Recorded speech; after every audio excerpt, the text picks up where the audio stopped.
आपण बनवणार आहोत उपवासाचे थालीपीठ. त्यासाठी लागणारं साहित्य: मी काकडी खिसून घेतलेली, ही काकडी, हा शेंगदाण्याचा कूट टाकलाय, हे भगरीचं पीठ आहे, हा साबुदाणा मिक्स करून काढून घेतलाय, ही मिरची भाजून मिक्स करून काढून घेतली आणि याच्यामध्ये सेंधं मीठ टाकलेले.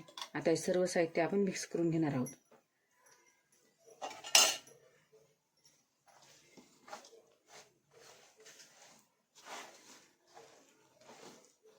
याच्यामध्ये पाण्याचा अजिबात वापर करायचा नाही, एवढ्यामध्येच पूर्ण मिक्स करून घ्यायचं, उंडा देऊन घ्यायचा.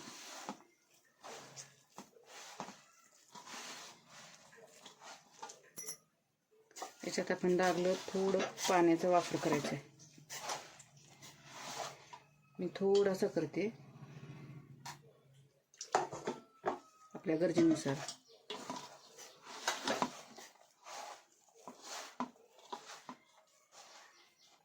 हे असं झालं तयार उंडा. आता याचे आपण बनवणार थालीपीठ.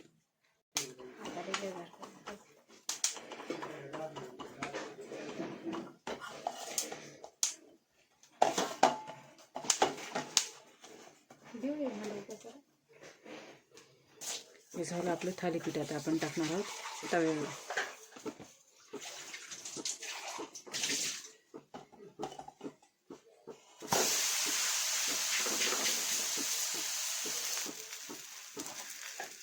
असं तेल सोडायचं, शेंगदाण्याचं तेल.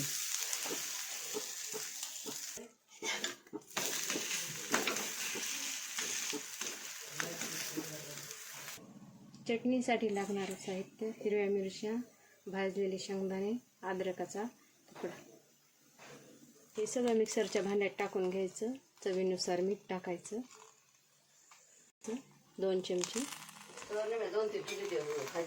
हे सर्व मिक्सरच्या भांड्यामध्ये काढून घ्यायचं आता बारीक. इतक्या प्रमाणात आपण बारीक करून घेणार आहोत. ही झाली उपवासाची थालीपीठाची चटणी तयार. हे झाले उपवासाचे थालीपीठ तयार. बघा.